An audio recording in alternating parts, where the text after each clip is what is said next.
Good evening. I'm Chaplain Robert Terrell, and this is our new season of Home Instead Together, where I'll be doing videos, and then Sarah will be doing videos too. I need to turn off my audio real quick. You may be hearing me actually coming out of my speakers. So hold on just a second while I figure out how to turn off the sound. There we go. Sorry, I just could not see that for just a second. But Sarah's doing videos too, and hopefully hers won't have her speaking over that. We're going to cover a pretty serious issue tonight. It's adverse childhood experiences. We're going to talk about how they affect us and how they affect our clients also. So while I wait just for a minute while others join in, if you wanted to put in the comments, and I see some comments have already come in. Michael's saying good evening, and Kathy's saying good evening. Lots of good evenings. Do we have a theme song, Kathy? I wish we did. That would be awesome. If somebody wants to write a theme song for Home Instead Together, I am sure that Sarah would use it, and I know for a fact I would use it. That would be wonderful. Somebody please do that. Oh, I can't wait. So we're going to be talking about adverse childhood experiences, and while we're kind of prepping a little bit for that, if you wanted to put in how long you've been, actually, we usually go how long you've been working with Home Instead and where you're based out of. Let's have a little fun tonight. Why don't you put down if you were a cat person, whoops, there we go, a cat person or a dog person or neither. Now, I have to say I'm a little biased, so if you say dog person, you're on my good side. But I also have to say that I have two cats, and I like my cats. I just don't like other people's cats, if that makes any sense. So put that in, and so Kathy just said good evening to everyone. Hey, Lacey is curled up with tea. That sounds good. I actually don't have tea. I have a Diet Coke right here. So that's what I'll be drinking. Probably not as good for me as your as your tea. Susan, you hit me with one I didn't expect. Bird. Those are good. I'm a big fan of bald eagles, but it's not legal for us to keep them. So you can put any other pet you want in there. I have a friend who has a sugar glider, which is a form of flying squirrel. It's really sweet. So maybe put those in. 3 kitties. Jennifer, wow. That'll keep you busy, and I'm kind of surprised you get any sleep at all at night. Our 2 cats have a tendency to walk on you while you're trying to sleep. They seem really sweet according to my wife, but all I know is they're waking me up. So Michael's a neither. Lacey's a dog person. Kathy is sitting with coffee and listening to thunder. I don't know if anybody else is in the stormy areas or not. We had those come through a little earlier, and I think Stevens Point is going to be hit again tonight. So we'll see. All right, I'm going to give just a few more seconds, and then we'll get started, okay? Lacey had a past client who had cats, and she tolerated them, but you had chickens, so those are birds, but I'm a little jealous there, Lacey. The village in which I live, so I say Stevens Point, but technically I live in the village of Plover, which is kind of a part of Stevens Point, but not legally. We can't have chickens, and I desperately want to have chickens. Chickens are really, really, they're just so much fun. Susan said her cat is a jeek. I'm assuming she means jerk, but if not, Susan, correct me. I don't know what a jeek is. So, there we go. It was jerk. Okay. All right. Oh, Jennifer, your dog passed away in March. I'm so sorry. So I think we've had enough time for people to join in, and the beauty of these videos is we'll have a lot of people that watch it afterwards. We usually have somewhere between, I think the lowest we've had is about 35 people watch it, and around 70 people has been the most. And we have people that continue to watch it. So tonight we're going to be talking about adverse childhood experiences. And it's going to be a little different than normal, because normally it's me on a video with a few little slides. This is a presentation that is very curated. So I went through 5 days worth of training with what's known as ACE interface. this past month to get certified for this. So all of the information that we are going to be talking about has come out of a study that is copyrighted. So it was done by the CDC and Kaiser Permanente, and all of their information, you can't really copyright data, but all of the information they had that came out of it is copyrighted. They give it away for free, but they want to make sure that it's done properly, so they copyright it. So in order to be able to use it, you have to be certified, so you have to go through a certification. So I'm going to be showing you slides from that because the research is fascinating, and I think you will see where it pertains to your clients, but also to you and to many of the people around you. So I'm going to swap our view real quick, and what's going to happen is you're going to primarily see the PowerPoint slides, and then you'll see me in the corner. There we go. This is just so that it enables you to be able to get a little better view of the PowerPoint slides. I can't really do them full screen because then you won't be able to see me at all, and not that you want to see my lovely face, but I don't know about you. I don't want to just sit and listen to somebody talk over PowerPoint slides. So let's talk through this a little bit. What we're going to be doing today is, well, I want you to think about it as a discovery. It's about you and me, but it's also about public health. And so what I mean is that what we're going to be talking about, well, you're going to notice some things where you may go, yeah, that actually affects my life. Yeah, that's true of me. And to give you a case on this, I just did this. So I think most of you know this, but I'm not sure. So I am the chaplain for Home Instead, but technically I work for another company called Corporate Chaplains of America. And the reason that works as a benefit for you is since I'm not an employee of Home Instead, my fiduciary duty, that's the big technical word for it, is then to whoever I'm speaking to, not to the company. I mean, I want to protect Home Instead, but on the other hand, if you tell me something, I get to keep it in secret because I don't work for Home Instead.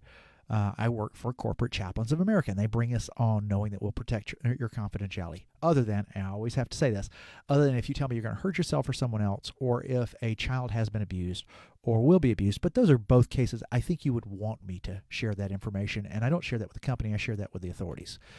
But I just did the same presentation for my own company, and one of the vice presidents of the company I work for, Corporate Chaplains of America, called me the very next day and said, you need to know that while you were doing that presentation, I realized you were talking about me. Some of us tonight are going to go, oh, that explains why I go through a lot of stuff, because what you're calling an adverse childhood experience, I had those. And I can see where they are affecting me. So the discovery we're going to talk about tonight, some of that is going to be about us. And when you have that happen, here's what I want you to remember. There are going to be a couple of phrases that come up regularly. And one of those phrases is going to be, what has been turned on can be turned off. And I want that phrase to stick with you, because if you go, hey, that's talking about me, well, that means suddenly you realize there are things that are shaping your behavior and shaping your life and shaping your health that may need to be turned off, and you can turn it off. Because of the fact that behavior has shaped some of this, behavior can change it. Another phrase that's used on that is, what is predictable is preventable. One of the things we're going to see is that adverse childhood experiences are a good predictor of, it's a stressful situation, and that stressful situation is a good predictor of a lot of health and behavioral concerns, not just as individuals, but also society. And if we can predict it, well, then we can take actions to prevent it. It'd be real easy to hear some of this information and think, I'm doomed. You're not.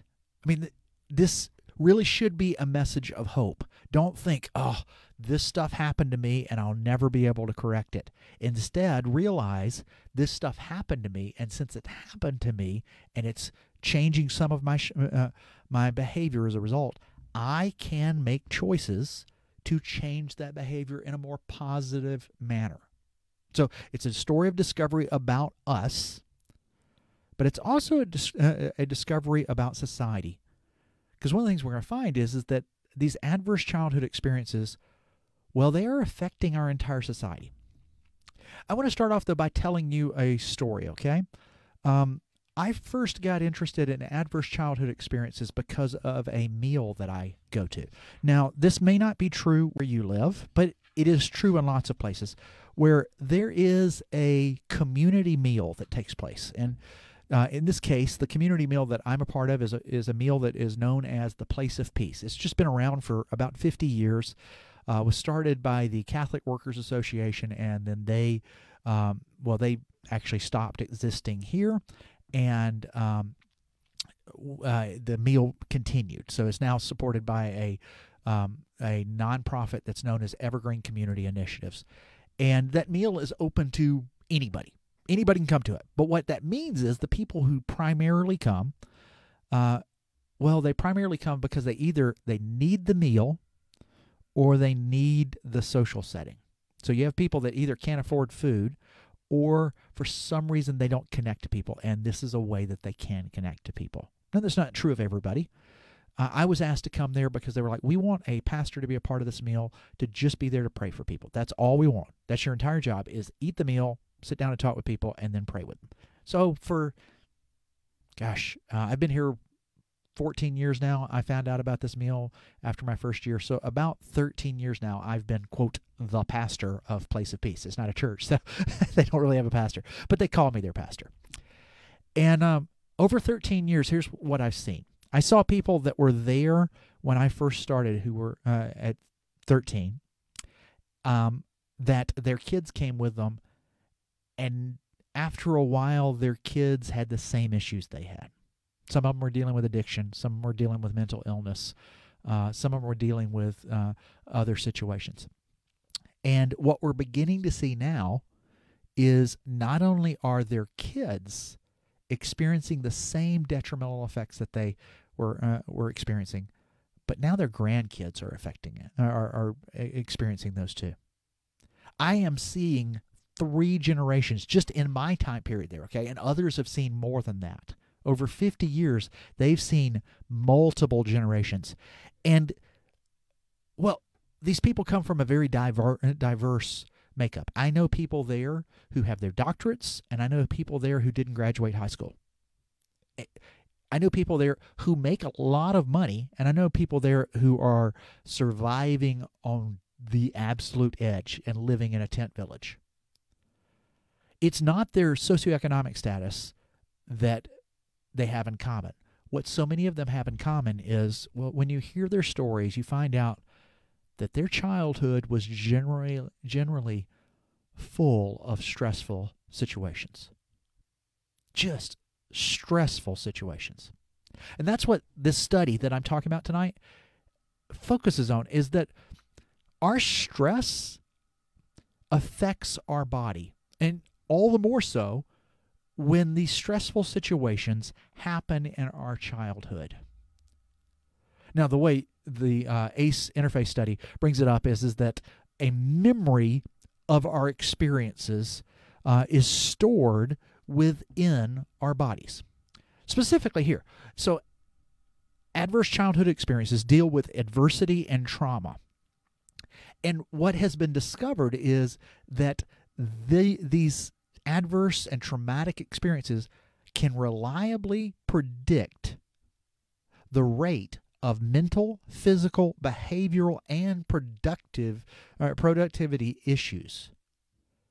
And what that means is that, well, the more adverse childhood experiences one has in their lives, there is a higher relation with mental issues, with health issues, with behavioral issues, and with overall productivity in life. Now, that doesn't mean individual, okay? If you've had lots of adverse childhood experiences, it doesn't mean you are doomed. It's talking about over the population. So, in general, somebody who has had multiple ACEs will more than likely have a higher chance of mental illness or behavioral problems or health problems or risk-taking behavior. Again, doesn't mean individuals. There's always individuals that experience adverse childhood experiences and don't go through that. It doesn't mean you're doomed at all. It just means, well, that in general, those who have more adverse childhood experiences experience these circumstances. Now, that's actually a good thing to know, that they are predictable. Okay. Again, the reason for this is because what can be predicted can be prevented. So if we know ACEs, adverse childhood experiences, often lead to a higher rate of liver disease, which we're going to talk about. It does. Okay. It almost doubles your rate of liver disease. Well, then if we know that's true, we can take action. We can take action to counteract what was done because of the ACE, or we can take actions to try and prevent some of the ACEs. It's the beauty of finding out that something is predictable. When it's predictable, it's preventable. Think about it in your own life. Okay, I think of hurricane country. That's where I was raised. I was raised along the Gulf Coast, so in what would be referred to down south as Lower Alabama. It literally is called Lower Alabama. We will often call it L.A. So if you're in Alabama and you ever hear somebody say they're from L.A., they are not talking about Los Angeles. They're talking about Lower Alabama. Don't know why we call it Lower Alabama instead of Southern Alabama, but we do. But you're exposed to hurricanes there. Now, I can't control hurricanes, but I can prepare for them because they're predictable. So if damage is predictable, well, it can also be preventable because I can take steps like boarding up my windows beforehand, or having a roof installed that is rated for a certain wind speed, or having products, or having a generator. So you may actually do that here, okay? If you can predict that the power is going to go out during a snowstorm, then you can prepare for it. So it is actually a wonderful thing that the damage is predictable as a result. So the way we know this is through this study right here, okay? The study that we're going to be talking about is the ACE interface study, and it was done by Dr. Robert Anda and Dr. Vincent Folletti. And it was in combination between two organizations. One, the Center for Disease Control and Prevention, the CDC, and then also Kaiser Permanente, which is an insurance company. There were over 17,000 study participants within it. That's a broad study. That is a lot of information that's there. And of those 17,000 people, what they figured out was that the scientific evidence shows that adversity early in life increases physical, mental, and behavioral problems later in life. Let's talk about why a little bit. And before we do that, we really need to talk just a little bit about the human nervous system. Don't worry, it's not going to be science class, okay? I promise. Just look at the graph. We basically have a brain, spinal cord, and then peripheral nerves, so nerves out here and such. And, well, the nervous system orchestrates the functions and the perceptions of the body. And the reason that's important is the nervous system is focused on our survival, and our survival requires adaptation. So we're constantly looking at our environment and figuring out, how do I best not only survive this, but hopefully, well, thrive in it if it's a good situation. But if it's a dangerous situation, our nervous system is looking at it and trying to figure out, how do we survive? And that survival mechanism usually comes in three ways. You're going to be familiar with this, okay? You've probably heard of the fight reflex, and you've probably heard of the flight reflex. There's another one, which is the freeze reflex. So if you've ever been around a possum, okay, possums play dead. You may have actually experienced this before, where you're put into a horrific situation, and sometimes you might fight. Sometimes you might flee from that horrific situation. And sometimes your body may just, well, completely freeze up to where afterwards you don't really know why you stayed there. But you knew you just couldn't escape that. Now, the wonderful thing about this is we were created to be able to face dangerous situations. The fight, flight, or freeze mechanism is for our safety. It's a great thing when you're in danger. It's a wonderful thing when you're in danger. It's a terrible thing, though, when it continues to happen over and over and over. The chemicals that our body releases into itself, the endorphins, the adrenaline, the cortisol, those are wonderful things until they're in our body for over about 20 minutes. They're meant to give us quick energy, to be able to respond, to be able to lift that car off of the injured human being. But when they continue to stay in our body, well, they can be toxic to some of the cells in our brain, and they can stress out the rest of our body. So I'm going to show you, well, we're going to do a simple little drawing of some neurons, okay, the cells of the brain. And I want to talk about that briefly. So at birth, if you're looking at the left side, I'm hoping I'm pointing. Yeah, that's the left. There we go. It's my left. Hopefully the video, it shows it as your left. It should.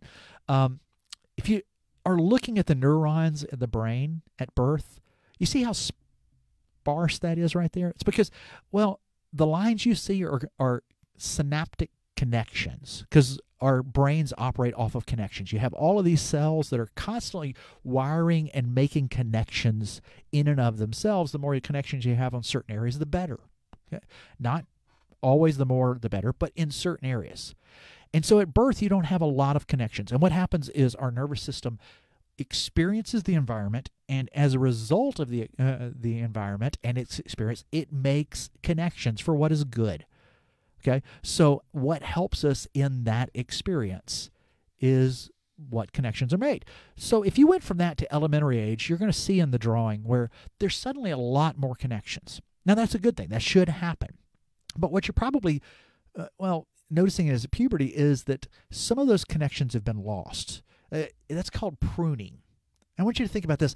All the things you were excited about when you were elementary age, that by the time of puberty you weren't as excited about.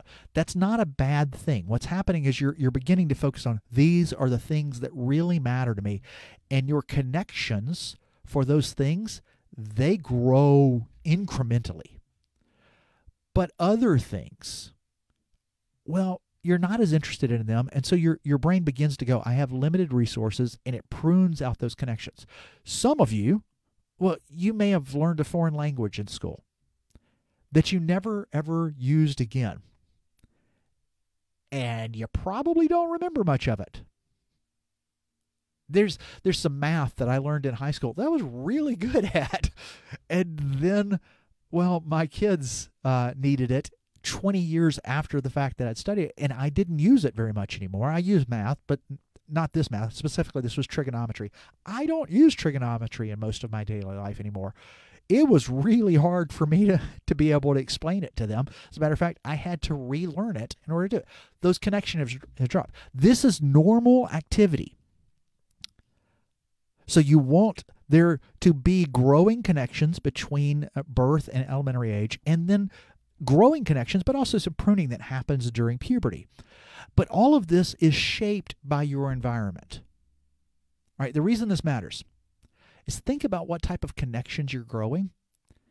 If your environment is one of chaos, if your environment is one of danger.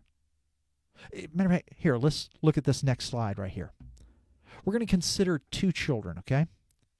Let's just say the child on the top, he's living in a environment that he believes is dangerous. And the child below is living in an environment where he believes he's accepted and loved. Now, what's going to happen for the child at top is he's going to sense his environment as dangerous because of experiences that he's happening, the way that his brain is interpreting those experiences. And his body is going to respond with that fight, flight, or freeze mechanism. Again, these are wonderful. Wonderful. If you've ever been in a situation where you knew you were in danger, you were really thankful for these. Sometimes freezing is a wonderful thing to do because it stops you from making a really bad decision. Sometimes fighting is a wonderful thing to do because it protects you from more danger. Sometimes fleeing is a great thing to do. I believe these are God-given. They're just absolutely wonderful. But if your whole life is these three things over and over and over again, well, the beauty is it's going to help you to survive some of the worst conditions anybody will face.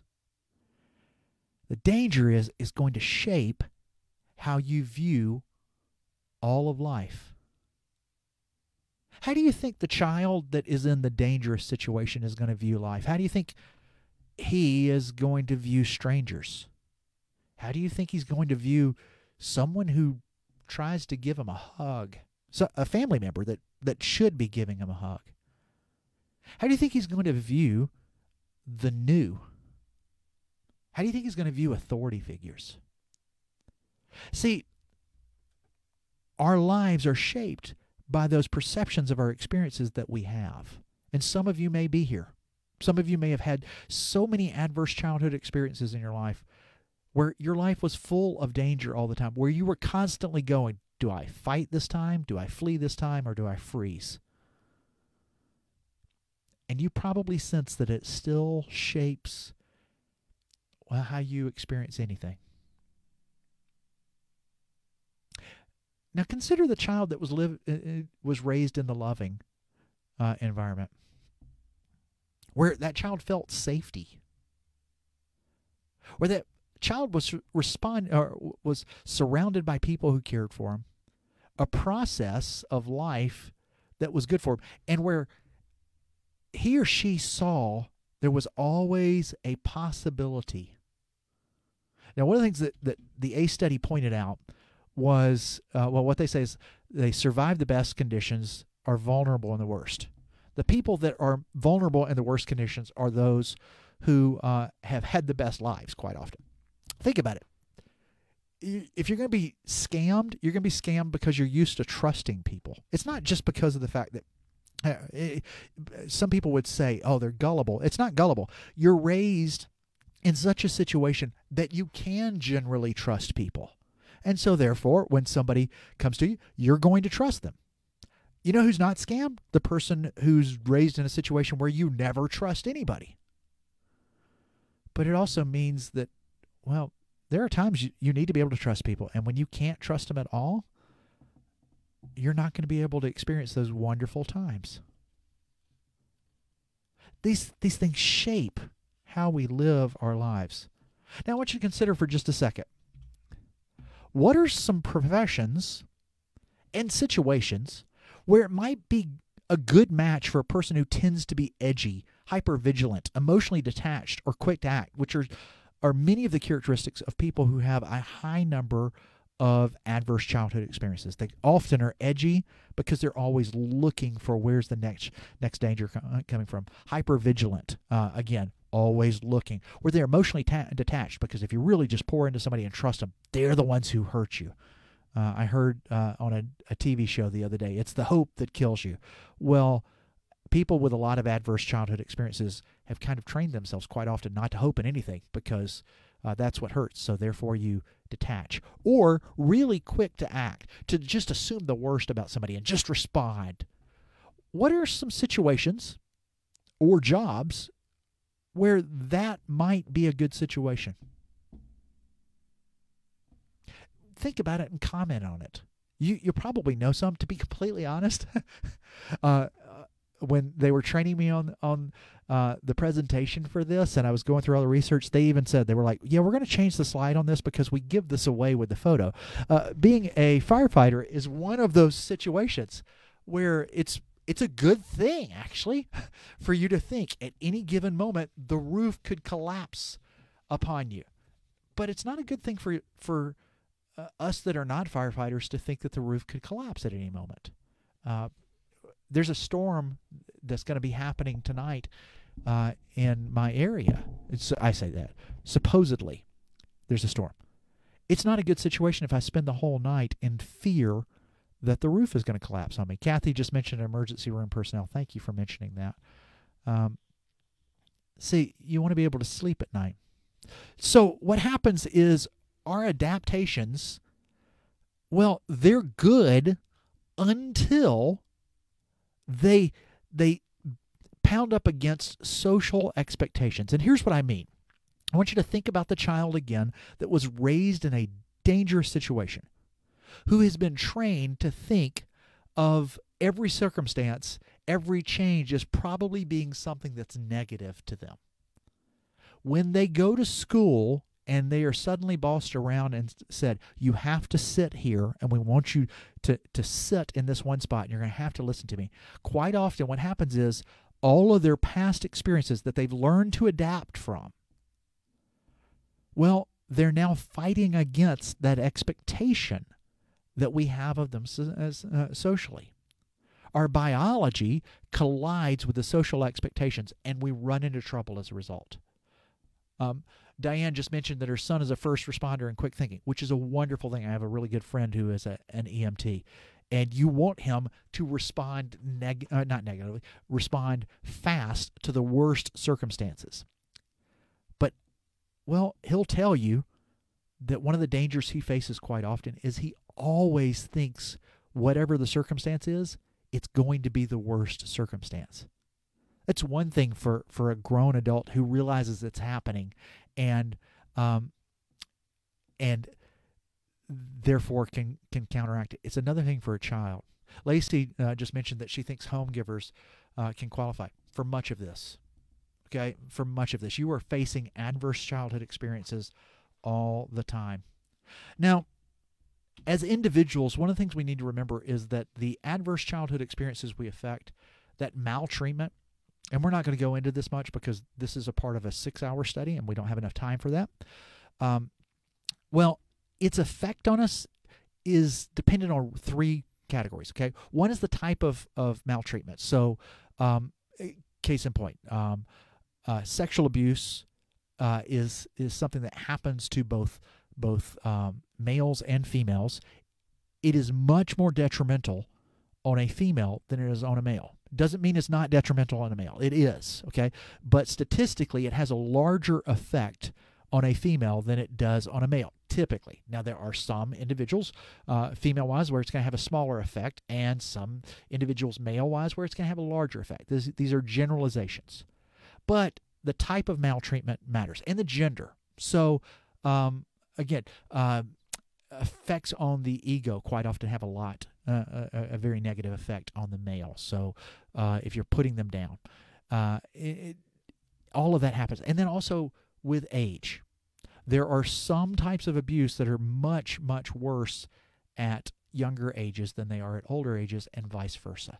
We're not going to get into all of that, but I just want you to understand a little bit on that so much of the adverse childhood experiences we affect, well, it may seem big to you, but it may not be big to the individual receiving it because maybe it's not the right type. Right is the wrong word. That's not what I'm looking for.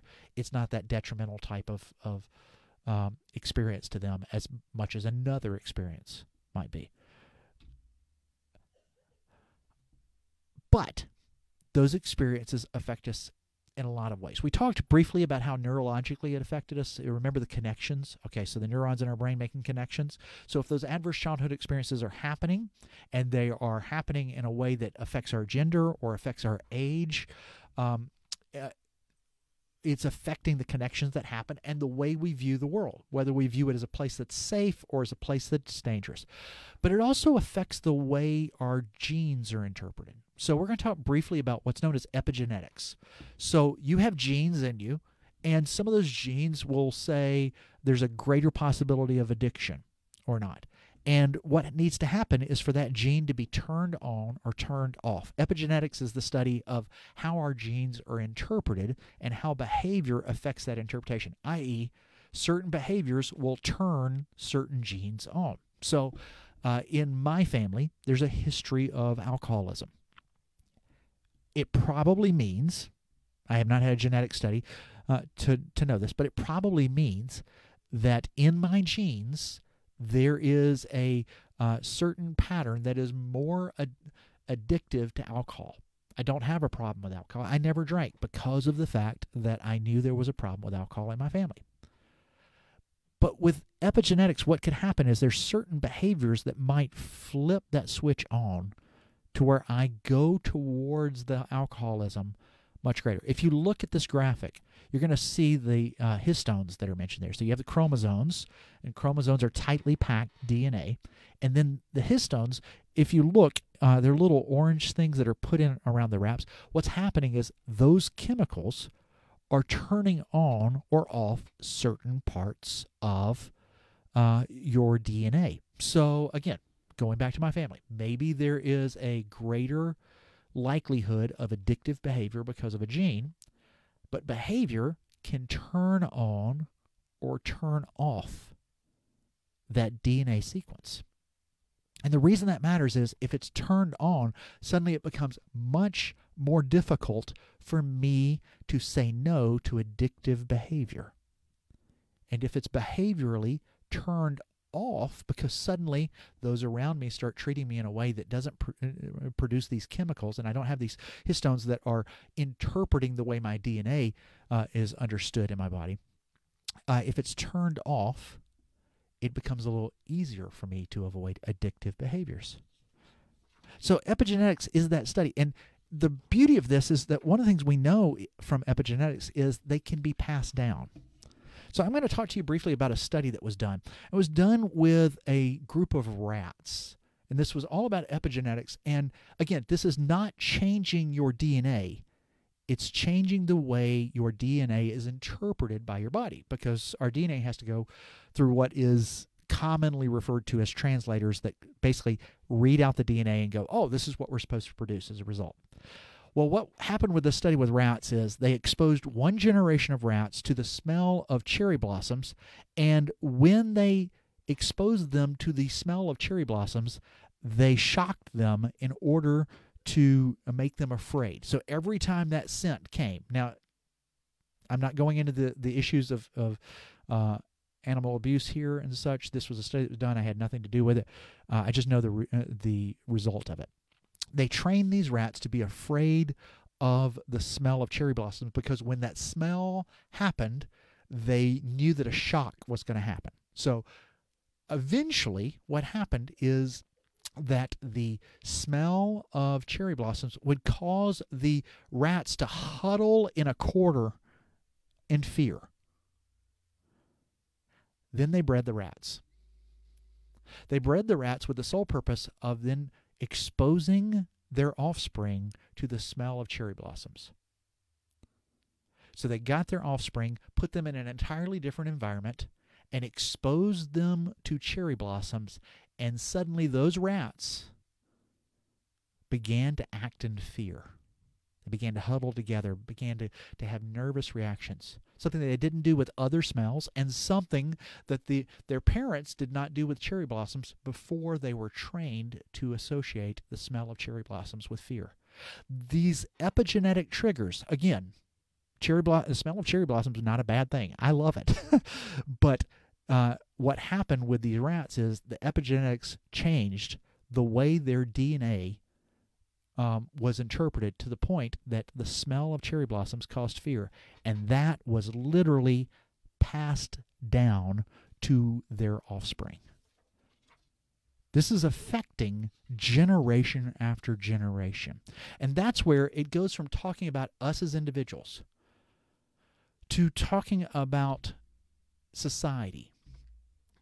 And the ACE study is all about how it affects society. And specifically, it was about finding connections.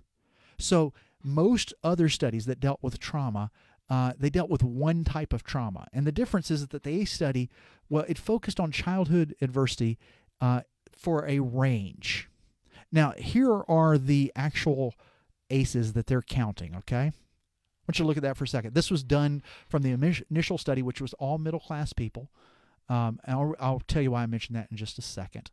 But here are the 10 ACEs that the study covered. Substance abuse, parental separation or divorce, mental illness, battered mothers, criminal behavior, emotional neglect, physical neglect, emotional abuse, physical abuse, and sexual abuse. These are the 10 ACEs that the ACE interface study focused on. Now, you're probably thinking, while I mention this, two things.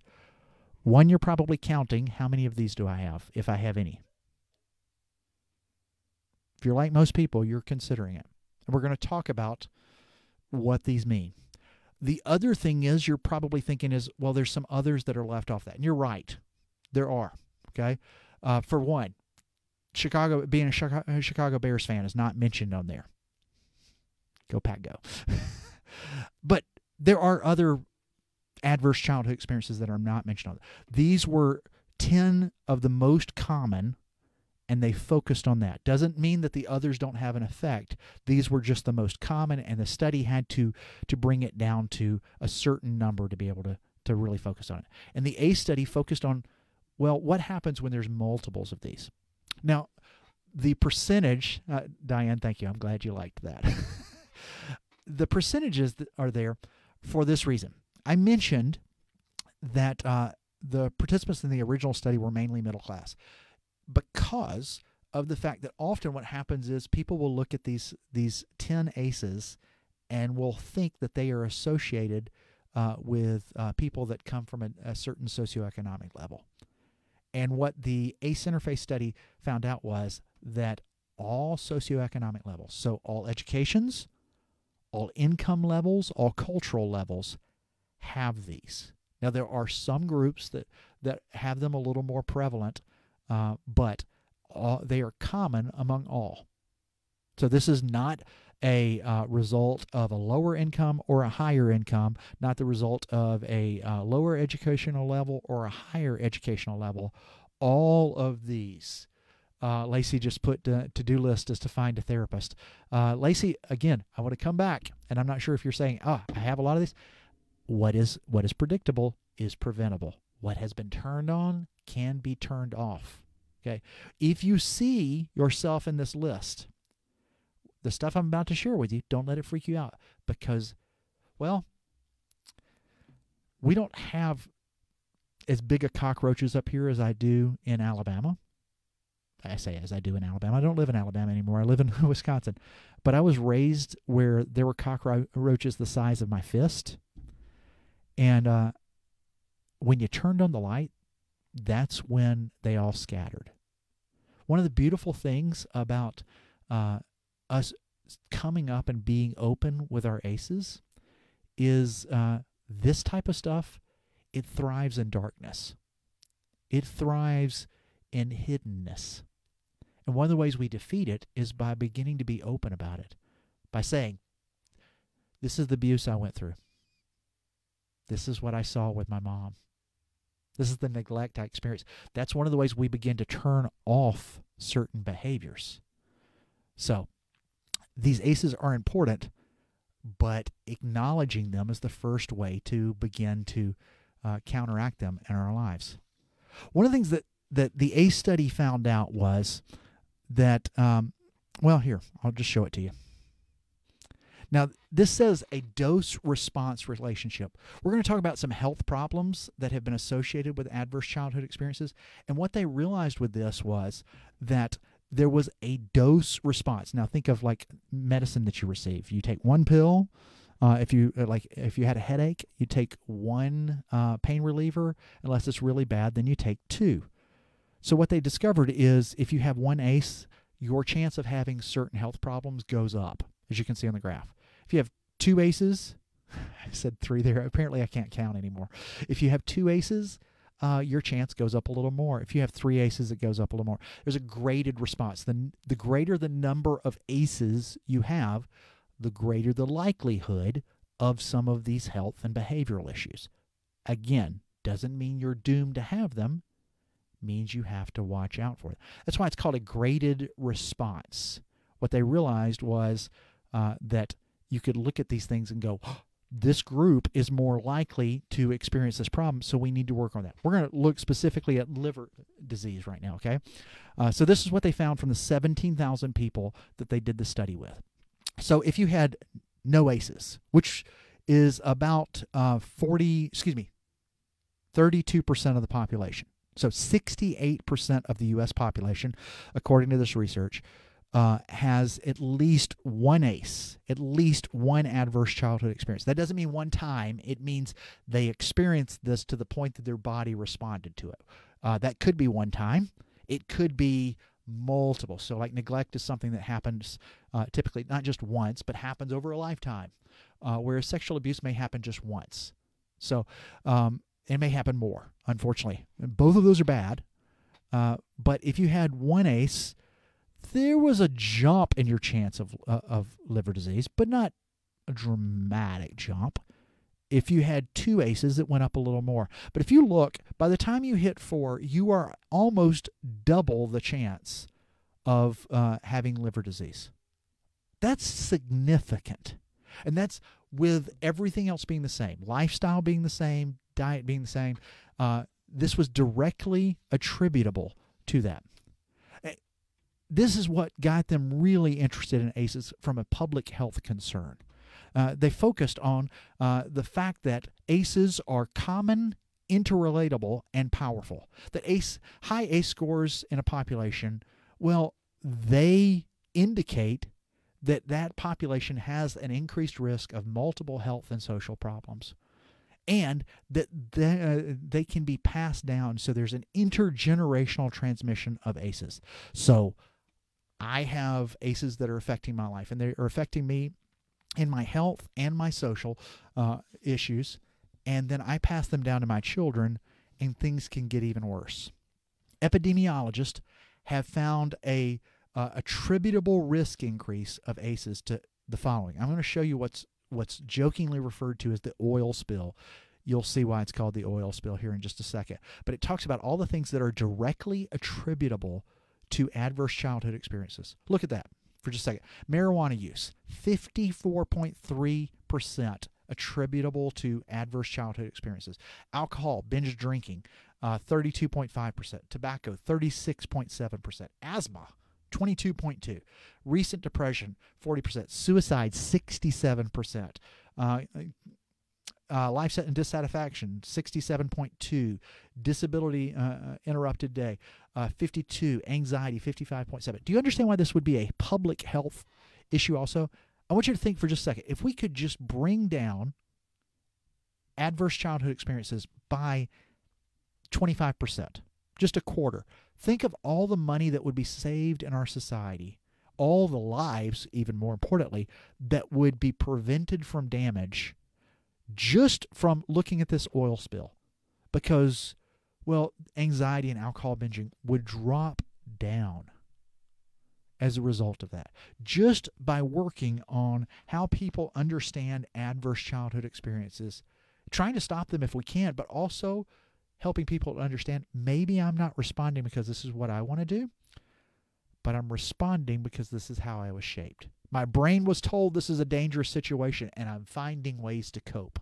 You probably know people who drink alcohol in a binge drinking manner because of the fact that they had adverse childhood experiences and they were taught that the world was dangerous, versus people you know that can handle alcohol in a good manner that's not destructive because they were taught that the world was a safe place. My grandfather, who I put into bed more times than I can count because he couldn't make it there on his own, was raised in a horrific situation. And I'm convinced that his alcoholism came out of so much of that. If we could stop that, I mean, my grandfather's finances were ruined because of his alcohol. If he could have been a part of that 10%, it would have changed my entire family's life. Now, lest you think this only happens in certain situations, most of the states in our nation have done their own version of the ACE interface study. Now, what I mean by that is they have done the study with our population for the state. So we have Wisconsin data, okay? So we're going to talk about that. The study was done from 2011 to 2015. Here's what it found. Same thing that the ACE interface study found. It found that ACEs are common, they are interrelatable, and they are associated with the following: mental health outcomes, health risk behaviors, physical health outcomes, socioeconomic status, Medicaid, Badgecare enrollment, and the quality of life. Let's talk about it. Here are the number of ACEs that were reported. And just to give you an idea, In the Wisconsin study, it wasn't 17,000 people. It was 25,000 people. Again, this is a very well-researched study. So here's what they found. That 43% of the population in Wisconsin had no ACEs. Now, that's actually good. That's better than what the national study found. Okay, national study found that 68% of the U.S. population had ACEs. So we're doing a little better because that means only 57% of Wisconsin had it. But, matter of fact, I think next slide. Yeah, there we go. It also meant that that 57% of Wisconsinites still had one or more ACEs. So again, yay, we have 43%. We have a slightly lower number. Yay! That still means, well, if you have two people in the room, one of them has had a really horrific adverse childhood experience in their life. If you have 10 people in the room, almost 6 of them have had a really horrific, at least one, childhood experience. Think of all the caregivers we have. Think of all the clients you have.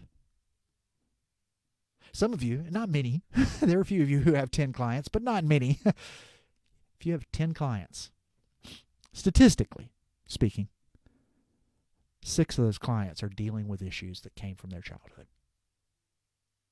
6. Some of them are dealing with abuse. Some of them are dealing with neglect. Some of them are dealing with mental illness and other issues that happened in their home. And it doesn't matter if they're 80. It still affects the way they live. You might be wondering about health concerns. Here's the information that it found out for our state, okay? If you had zero ACEs, your chronic health conditions, it was about a 40% chance that you would have a chronic health condition. That went up by almost 25%. So from 40% to 49 is an almost 25% increase. I know it's 9% there. What I mean is 49 is almost 25% more than 40, i.e. almost 10, not quite. That's a 25% increase. That's a big deal. Poor general health goes from 37% to 58%. That's a big, dramatic increase. Your health risk behavior. So I am a male. It means at one time or another I was a teenage male, and teenage males are known for doing really, really stupid stuff.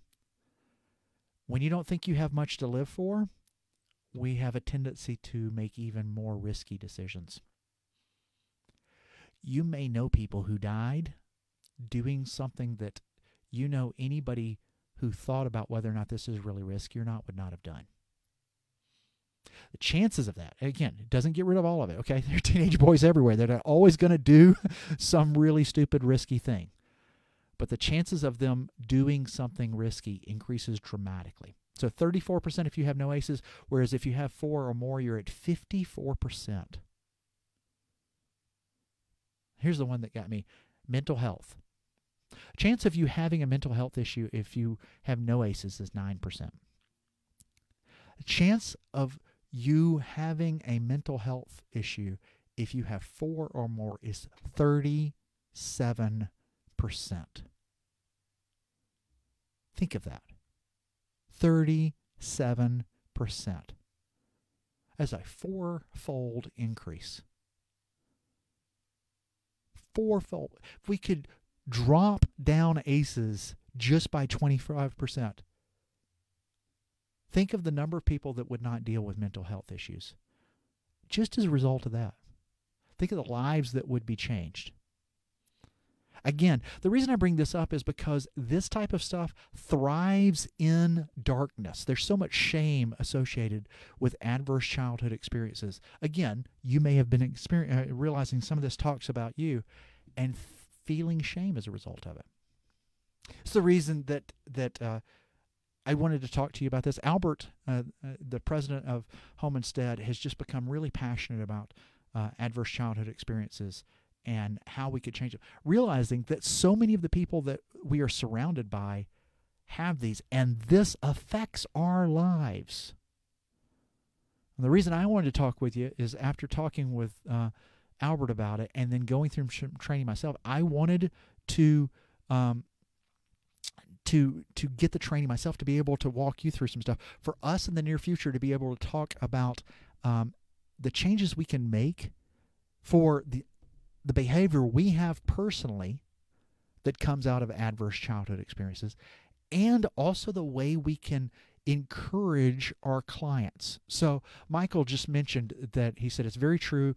A client confided in me about how he became diabetic due to poor eating in his childhood. Think of all the people that you interact with throughout the day that share stuff with you, and how bringing light to these issues rather than shame, light rather than guilt, how that can change things. I'm going to go back to what Michael said with the poor eating. Now, poor eating is something that can be caused by our environment, but we can also change it because we are always making choices. But those choices become much more difficult based off the environment we're in. Like when you're a kid, you really don't get much choice there, okay? But once you become an adult, well, you have 18 years of programming saying, I should eat this way. And it becomes very, very difficult to change out of that. But once you know it is changeable, and you get rid of the shame of having made the wrong choices for so many years, you can change it. I want to come back again and again to some of you looked at those ACEs and you said, oh gosh, that's me. I have 4. Some of you may have thought, I'm doomed. What I'm here to tell you is you're not. Okay? What has been started can be stopped. Again, one of the beautiful things about the ACE study is it showed that we are not just the result of our DNA, but our DNA, how it's interpreted, is affected by the behaviors that go on around us. Well, if those behaviors have been negative, then we can suddenly begin to surround ourselves with positive environments, and those behaviors will change there. Now, we have just gone an hour on this, and we could go a lot longer. If you get nothing out of this, I want you to remember this one word: hope. Hope says another world is possible. When you've lived with adverse childhood experiences, you've learned that the world is dangerous. There is danger in the world. There's also beauty and joy. And hope says another world is possible. I hope you know that hope is true. We're supposed to do these for an hour. I want to keep my word there, so I'm going to stop. But if you'd like to talk more about this, I would love to talk with you. I see a couple of your comments, and I'm going to respond to them. If you need somebody to remind you of hope, I would love to do that, okay? I'm going to pray for us to end, and I hope you have a very pleasant evening. Would you join me in prayer?